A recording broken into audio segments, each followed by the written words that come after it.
Hello friends, welcome to today's video. This one was inspired by two things today.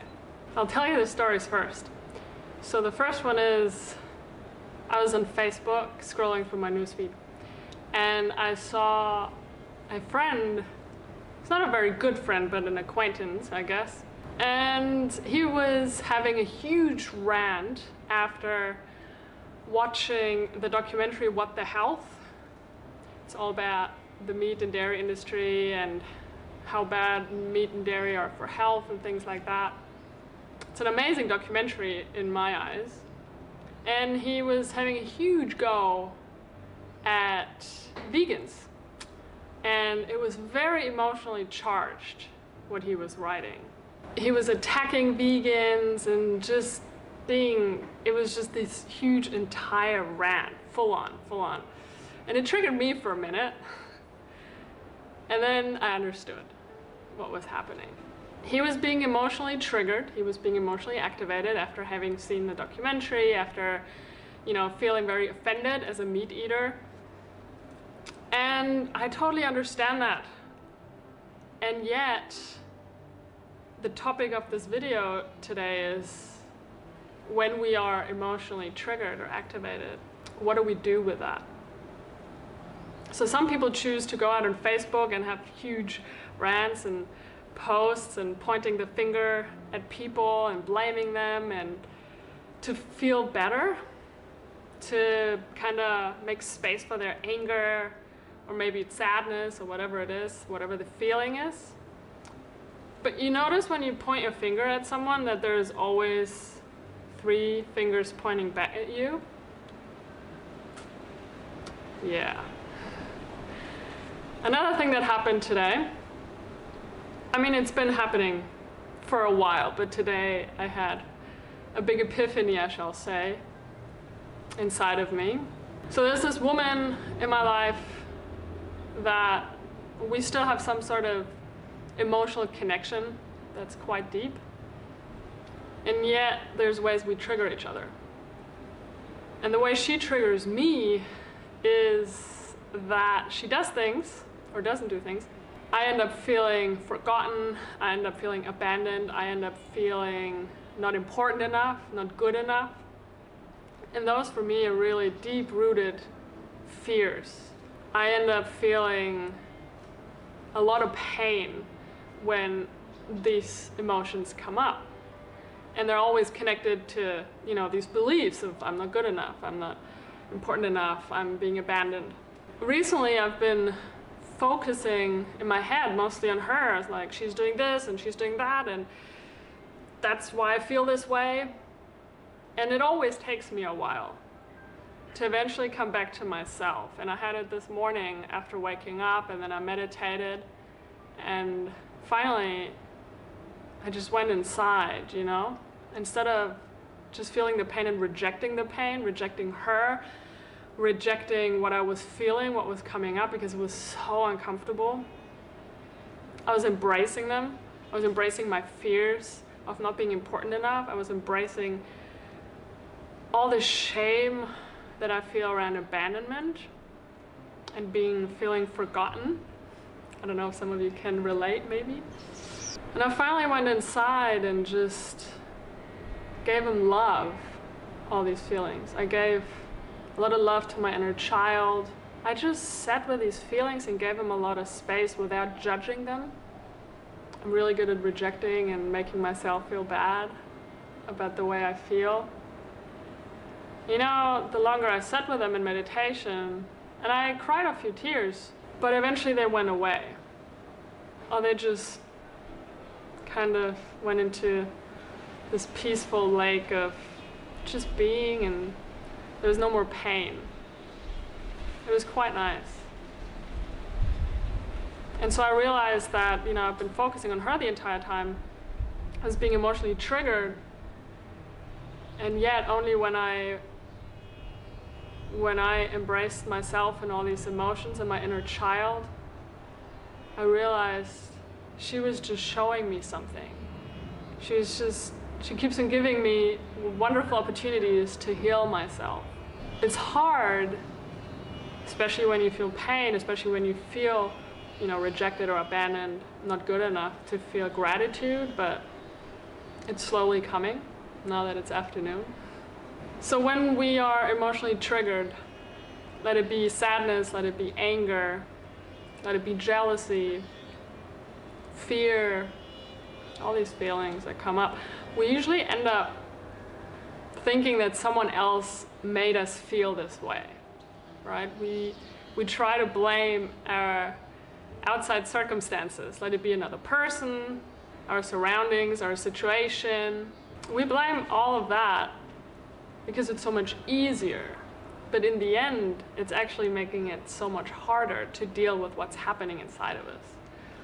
When we realize that no one can make us feel anything, when we take responsibility for what we're feeling, complete responsibility, rather than thinking the solution is by changing the other person, that the solution lies within the other person, outside of ourselves. And instead going inside and realizing the solution is within us. The healing needs to happen within us. Whatever is being triggered, let it be someone who felt really affected by this documentary, or me feeling abandoned by someone that is important to me in my life. It's not them. And I know for many of us this is so difficult. And when I'm in this victim state, when I'm in this state of she's making me feel this way, or this documentary is, or all the vegans are, or the traffic is, whatever, it's very disempowering and it's victimizing. And then we're stuck in this state of being a victim. And when I feel so stuck, I get really frustrated, and a lot of times this can end up in a downward cycle of depression. And even though I have all this insight and I can talk to you about this now, and I've been on my spiritual path and my path to myself and connecting to myself for many years, I still end up in situations like that. I come out of them quicker, I come out of them with more awareness and even more insights. And usually they don't last as long anymore, or they're not as intense. So things are definitely evolving and developing in a good way. And in that way I have to be kind to myself, because usually, I would put myself down and be like, you're still reacting this way. There's still this pattern going on in your life. Like, what the hell, Like I have such a good inner critic. I'm really good at judging my reactions and making myself feel like I'm not good enough, which of course is then being reflected by other people showing me that I'm not good enough, or me then reacting in a way that I'm not good enough. Because when we don't go inwards, when we don't actually deal with our emotional reaction, then for one, we keep being stuck. This anger will just keep on being there. We'll push it down, eventually.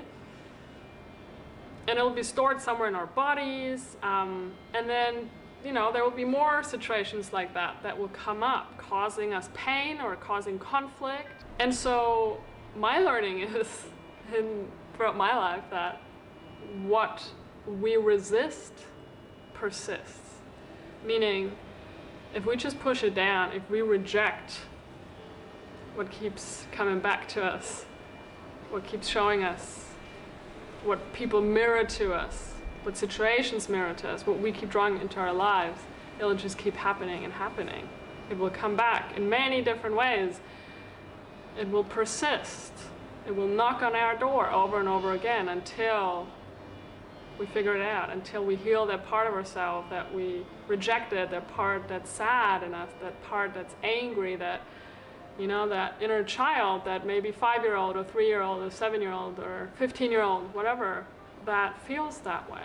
Because I believe, from the work that I've done, a lot of these emotions, they're not me as an adult. They're not Conni being 34 years old feeling rejected or abandoned. This is, my 5-year-old self that back then you know, over and over again had these feelings and didn't know how to deal with them, didn't know how to express them. And my parents didn't know how to deal with them either. And they didn't think, you know, they were doing anything wrong. And so I need to take care of that part of myself. And until I could wrap my head around that, I rejected that idea for most of my life, actually.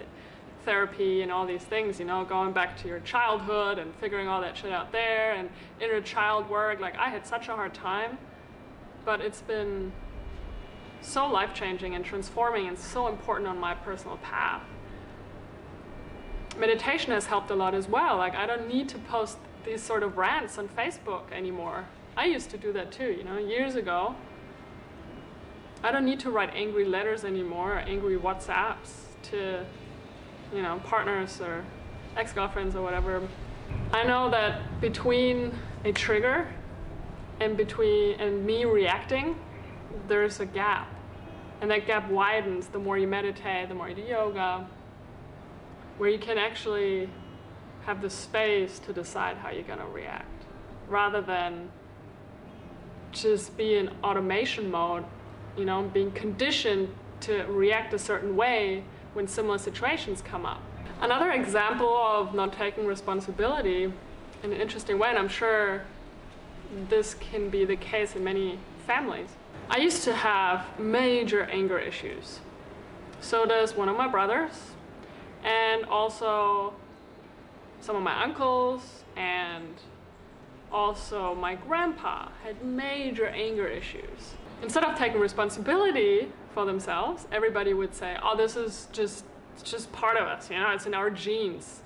You know, we just pass it on to our offsprings. And, you know, your grandpa was like that, so you must have it from him.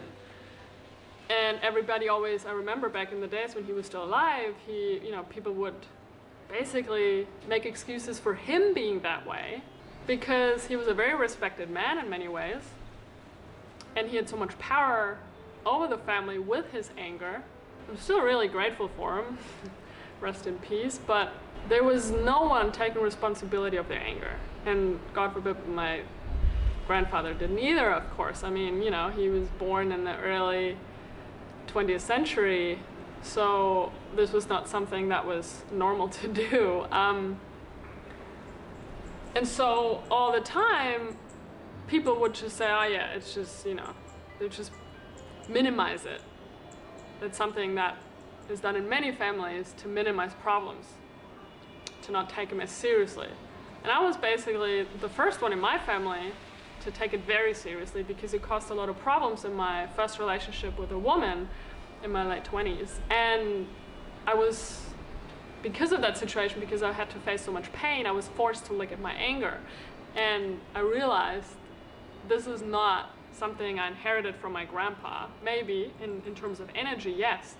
But this is something I can take responsibility for, and that I can change, and that I can transform, and I can learn to deal with anger and not be the victim of my circumstances, of being the grandchild of my grandfather who had the same issue. And so it made me feel empowered. And now, these days, years later, you know, me and anger have a really good relationship. Now my brother's dealing with it, but he's a lot younger than me. So he had the same belief for a very long time. Oh, it's just who I am. That's what a lot of other people say too. It's just who I am. That's just how it is. You know, take it or leave it. Accept me as I am. But there's some behaviors that are just not cool. And anger can hurt people so much. And I hurt people so much in my past. So the message in this video is that when you feel emotionally triggered or activated by your partner, by your friends, by your family, by the traffic, by the news, whatever, sit with yourself for a minute. Maybe you want to excuse yourself. Maybe you're actually having that moment with someone else. And just go within and see what's going on there. Reflect what's happening. Where is this emotion coming from? Is it a fear? What are you actually feeling? Ask yourself, maybe, you know, maybe this feeling reminds you of something from your childhood or some other situation in your life. Traumas don't have to be huge. You don't need to be sexually abused to have a trauma that doesn't leave you for the rest of your life and to have an impact on you. This is the process of taking responsibility and of empowering yourself rather than being the victim. And then feel into your body, see where it sits. A lot of my feelings are in my stomach or my chest, but they can be anywhere. Just feel into it. And then feel into the feeling, give it space, a lot of space, and just feel it. Even if it's a lot of fear to feel the feeling, just feel it even more, because it will dissipate, it will soften once you give it that space. And this is just an introduction from my experience into how to feel feelings and how to transform feelings. But I hope it helps you. So this is it. I really hope you got something out of this video. This is a really important one that came to me during yoga, during Shavasana, at the very end. I thought I was going to make a completely different video. And I'm sorry for the background noise too. But I'm glad it came up. I'm glad these situations came up for me. So I'd love it if you shared in the comments what you do when you're emotionally triggered, or maybe what insights you've had through this video. Let me know. Otherwise, give me a thumbs up if you enjoyed it, if it helped you, brought you some epiphanies maybe. And I'll see you in the next video tomorrow. Thank you so much for watching. I love you all. Bye. Mwah.